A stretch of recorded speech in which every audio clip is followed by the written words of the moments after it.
All right, guys. Well, I am going to attempt to offset my own angst and potentially some of yours about the way this defense is playing right now and what needs to happen with Mike Pettine with a plan.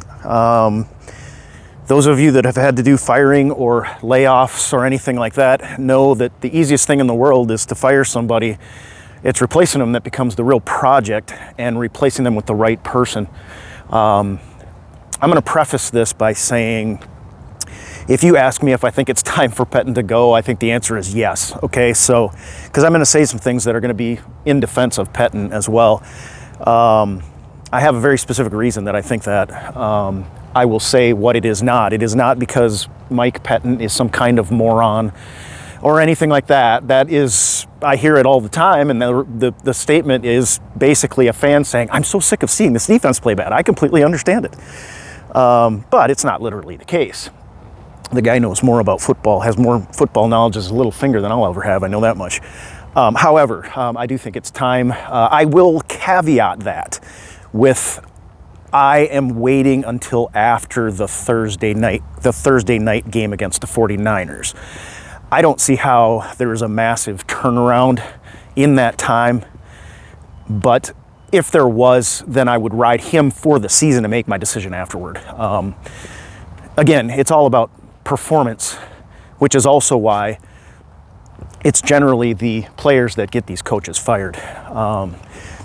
So, why do I think he should go? Well, number one, while there are some parts of his scheme that I do not like, the more I looked at the game, the more I asked myself what more we could ask Mike Pettine to do to put his players in a position to stop Dalvin Cook. The problem in this game should have been, if there was going to be one, the problem should have been that Adam Thielen and Jefferson were cleaning house, or whoever Jair Alexander was not on was giving us fits. Because we set this game basically, and again, I have not, the all 22 hasn't come out, so we basically went like a bear front, head up, all the way across, 3 down linemen, but then we added both outside linebackers at the line of scrimmage for much of the game. The difficulty I think that we had is, and again, I probably won't talk much about how the DBs are playing, but that might factor into my plan for a solution. I'll just hint at that. If you look at the linebacker depth of the Minnesota Vikings, who have fantastic ILBs, I'm forgetting who all was playing at, because I don't think one of them were missing. But anyway, they have a very well-disciplined team. They have fantastic ILBs. Their depth, they were much shallower. They were much closer to the line of scrimmage. I would say 2 yards closer to the line of scrimmage than the Green Bay Packers inside linebackers were. So we basically had a 5-2 going for our front 7. And if you look at it, our ILBs were just quite deep. Now, do I blame Mike Pettine for that? Well, it was his decision to do it that way, I think. However, I can see why he did, because we've got 2 rookies in there. I believe that they had them line up with a little greater depth to try to give them a little more time to process what was going on up front. Did it work? No. Now, I've got several examples of that. I'm going to probably pull out about 3. Actually, the first example, I think all of us saw the first major Dalvin Cook run, when the first explosive he had. And Kenny Clark got blown out of the hole, but what you ended up with was inside linebacker. Again, you're looking at basically a 5-2 for the front 7. And so your ILBs, your front 3 are head up. They shifted once and then shifted back to straight head up. And you want to keep you want your D-line to keep your ILBs clean. And then your ILBs have to go and make tackles. Now, I will say, for Chris Barnes' sake and Kamal Williams, did I say that right? They are willing tacklers. I mean, they're going in there, they're playing, and they look like they're playing with energy. But they're rookies and they make mistakes. Barnes made a huge one on that initial run, as from our perspective, from the defensive side, he's the left ILB. he got washed by Kenny Clark and the double team to the wrong side of the play. And that's the one place, I said this morning on the broadcast, that's the one place you absolutely cannot be. You're better off being back, giving Savage a high five at single high safety in that situation than you are getting washed out on the opposite side, right over to Kamal Martin's side. I think I said Kamal Williams. Jamal Williams, Kamal Martin. I think I got it right now. Geez, are you a Packer fan? I'm a little discombobulated, so I thought I'd come out and clear my head. I did some tape study the best I could. And this Packers team, the defense is making terrible decisions. They're jumping the wrong gaps. So gap soundness is a major issue. I know it's been poo-pooed a little bit as some kind of an excuse. It's a major problem. We're obviously not the most talented at ILB in particular, but we do have some talent elsewhere. And Preston Smith in particular, you saw him just basically, here's the problem with Preston Smith on the Cook touchdown, long touchdown run, is he didn't even stack Irv Smith Jr. He didn't even stack him. He just threw a shoulder into him and stood up. This is a guy not coming to play football. And that bugs the living crud out of me. This guy's getting paid good money, and he's not earning his pay right now. He's a veteran. He's supposed to be a leader on this team, and we're not getting leadership. Now, again, I'm circling back to Pettine. I think needs to go unless something major happens Thursday. So if the players aren't motivating the other players, the younger players on the team, the guys that are playing with energy, we had one veteran, I would say, Adrian Amos. We had, Chris Barnes and Kamal Martin. I give them a lot of credit just for trying to be active, but they were terrible. They were really, really bad and exploited badly. But then your leaders are supposed to be, Preston Smith and Zadarius Smith, and we're not getting anything out of those guys. Z had one reasonably good game. It looked like maybe we had a chance. So they're not getting it done. But that, in fact, is not necessarily their job. If you're looking at a job description for motivation, that probably falls on the coach eventually. And we are not getting, it's not necessarily even just motivation. It seems to me that Mike Pettine is unable to institute behavioral change on the field, okay? Whether that's by being a hype man, whether that's by being a tough guy, or whether that's by being a player's coach and being all friendly. I don't care how you do it. Part of your job is to get these guys corrected, make corrections, and make them happen on the field, and we're getting worse. I mean, this was one of the worst defensive performance. I really feel like I'm doing my work for you this week because it is so ugly to watch. And I know, again, Mike Pettine knows more about football, has more knowledge in his little finger than I have. But it didn't take much to see. So the players are not performing. The players are getting Pettine fired. But the reasoning behind it, if I was doing the deal, would be we need somebody that can motivate these players and elevate them and make behavioral change on the field. Now, you can't change how fast they are. You can't change how big they are. You can't change how strong they are.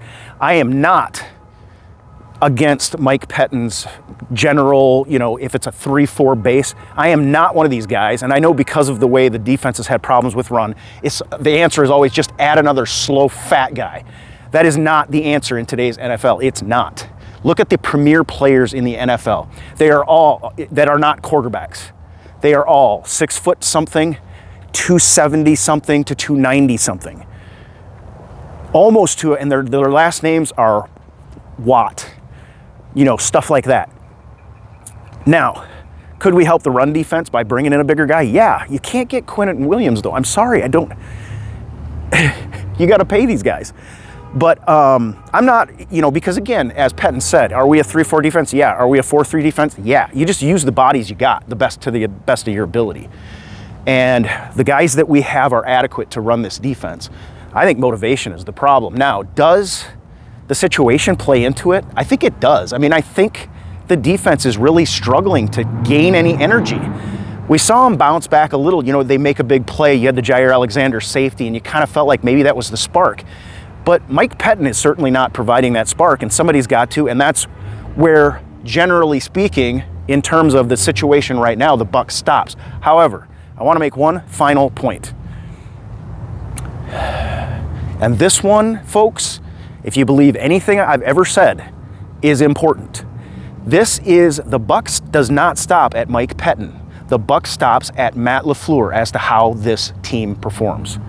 This situation right here with Mike Pettine is, I think, the biggest challenge for Matt LaFleur thus far in his tenure as the Green Bay Packers head coach.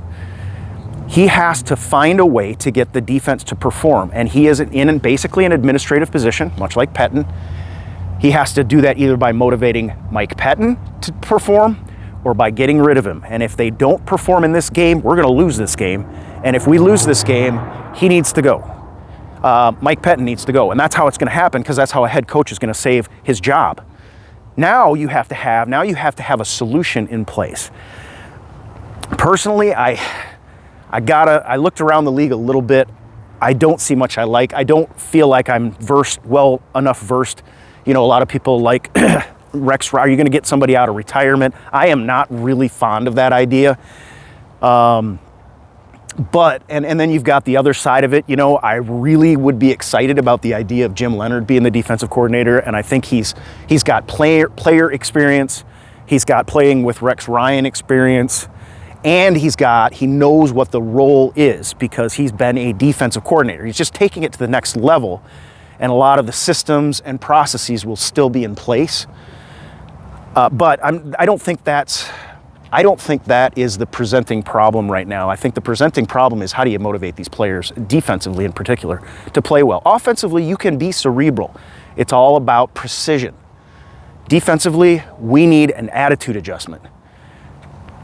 So what I would do if, again, as many expect, I'm not so sure the defense does. If the defense just starts playing decent football, we're going to be better. It would be hard to be worse. I think we'll all agree on that.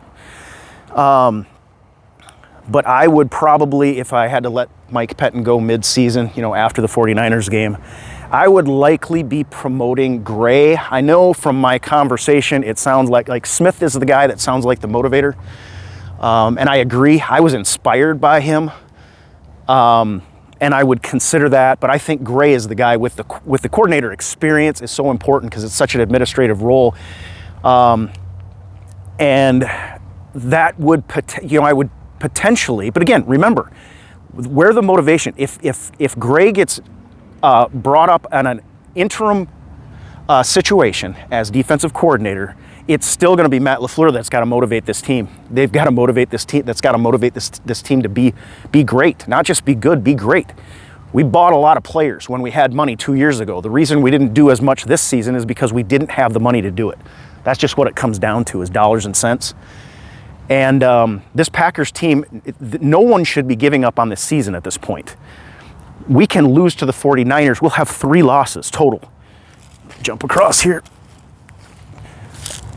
And so that it's not time to panic. And what it's time to do is to plan and to set out. I don't know that LaFleur would have the time to do anything like this, but you would have, this is a plan for, this is what we need to see by the time the dust settles on the 49ers game.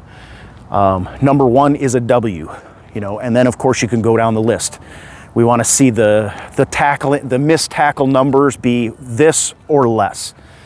We want to see production from Z and P, whatever that may be, whether it be pressures, define them. There needs to be some black and white, defined goals, I think, for this game. Again, the Packers are up against it. Matt LaFleur's up against it. This is his biggest challenge, I think. Matt LaFleur, up till now, he got Gray in this past offseason. He got Coach Smith. I think this would be a very sought-after defensive coordinator position. But up until now, I was a little bit worried that Matt LaFleur was unable to bring in top talent. I don't necessarily think that's the case. I thought Gray was a great hire. I thought Coach Smith was great. Montgomery has been good with the defensive line. Of course, they're not exactly killing it right now. And but this problem to me comes down to motivation and fundamental football. And scheme. I think some of the scheme stuff he's doing is playing not to lose instead of playing to win. And I think we're all sick and tired of that. We saw enough of that with Capers. And now, again, how much of this is Matt LaFleur saying, this is how I want to do it. I want to stack the front. We got to stop Dalvin Cook. And then the players just completely botched the execution. I mean, this was ugly football. And I've said before, Mike Pettine doesn't go out and help Kenny Clark out with those double teams. He can't do that. That's not what he gets paid for. He gets paid to put him in a position to take those double teams and then so he can do his job. And to a great extent, there's very few spots. And people complain about Preston Smith being peeled off into dropping back into coverage. Every defense has those situations. Now, when you're looking for a new coordinator, can you look for someone that doesn't do that uses those guys differently? You sure can. In the meantime, what you're going to have to do with Gray is say, listen, these players need to be motivated. We've got to find a spark somewhere. This team is no different than last year. Do you really think the loss of Blake Martinez and Kyler Fackrell are the reason that we're playing defense this badly? And I mean to the extent that again, I agree with prioritizing the run in early downs, but not having it be the overall priority of your defense. If that was the case, let's just get 7 guys that are 6'1" and weigh 340 pounds and be done with it. It doesn't work that way. That's not a football answer. It's a fan answer, but it's not a football answer. I try to bring football answers, but the motivation just isn't there. Kenny Clark has been a shadow of his former self. Z and P, Z had one decent game, but P has been Preston Smith has just been absent. And these are all the guys we had last year that were doing good things. Obviously, the run defense, we had a couple of games where the run, we were just absolutely terrible against the run. And again, there's hats in places. The responsibilities are all taken up. Mike Pettine would not be a defensive coordinator if he was getting blown where he just doesn't have guys on those responsibilities. Now you can ask the question of complexity. Is the defense too complicated? We've had that situation pop up. You get a couple rookies in there at inside linebacker. Remember what happened when Blake Martinez took the field as a rookie with the green dot, and they had to back him off. And what did Mike Pettine say? He said we put too much on his plate. So you can look for somebody that'll simplify, but simplification, and that is a viable option, is to find a little simpler system. I'll never forget, and you can go both ways on this, but Vince Lombardi saying, we're going to run this play, we are going to run it and execute it so well that they just can't stop us. But this is not Vince Lombardi football anymore, so you have to be very careful, I think, with that. I think the scheme needs to do, and I would love to see somebody that can handle these new wave offenses, because I think the old school stuff, this is what we're seeing, to some extent potentially with our team, is things are circling back where the running game is becoming, or at least the threat of a run and then doing a lot of different things out of it is becoming a big part of it. This is where I gotta feel like Jim Leonhard is a student of the game, and as a young former player might be very well received. So again, I don't know that I have the answer. The answer, if you promote, say, Gray during the season, you take your time to get the right guy. This is a huge challenge, and it's a challenge for Matt LaFleur. It's going to cost him his job eventually. If he doesn't get the right defensive coordinator, he's going to be the next one. And because the buck stops not with Mike Pettine and the defense. The buck stops for the defense as well as the offense. Remember LaFleur getting up and saying, last time I checked, I was the head coach of the Green Bay Packers. Now, the other concern, just finally, the concern I have with LaFleur too is it seems to have been a great advantage for him to have Mike Pettine, who was a former head coach, knew how to do it, did the defensive coordinator role, because he's also calling the plays. If he fires Pettine, guess what? He's going to have to put more on his plate in terms of taking care and making sure the defensive coordinator that he's just promoted, is successful. That's still his job. That's where the buck stops. I would not be one bit surprised if we don't see offensive fall off if we fire Mike Pettine. It's a big challenge. It's a much bigger challenge, and you got to do it. Trust me, I said at the beginning, I'm not saying you don't pull the trigger, because you need to pull the trigger and be decisive. But it needs to be for a reason. Number one, those concrete goals need to be in place for the 49ers game. And then if you don't reach those, you have a discussion and you say goodbye. You promote and then you plan. And Gutekunst will be on it, obviously. He'll be the one that handles that, him and Murphy. And then, you know, LaFleur after the season can come in and hopefully help us find the guy that is going to take this clay. I mean, we've got this massive clay. We are not the most talented roster in the world, but we are certainly not the least. And whether it be staying with Gray, whether it be turning to Smith, whether it be going to get a young guy like Jim Leonard, or whether it be trying to coax somebody out of retirement, we've got to find that right guy. It's very important. It's not very easy, but the Packers have to get it done. So Matt LaFleur has a big challenge ahead of him, one way or another, unless by some miracle we start playing good defensive football. I say that a little bit tongue-in-cheek. You heard me earlier say if these guys just play basic fundamental football, we do have some people, some defenders right now that are starting to tackle in a fundamentally sound way. Josh Jackson being one of them, Kamal Martin made a huge mistake, huge error that brought him like 6 yards behind the play, but it was an error of aggression. I'm okay. I'm more okay with those. The kid's going to be fine. It's just going to take some time. So, big challenge ahead of Matt LaFleur. Mike Pettine's taking all the heat. He's going to take the fall, but don't ever forget, this is Matt LaFleur's challenge, and it's a big one. All right, guys, appreciate you being with me. We'll talk to you again soon. Go Pack.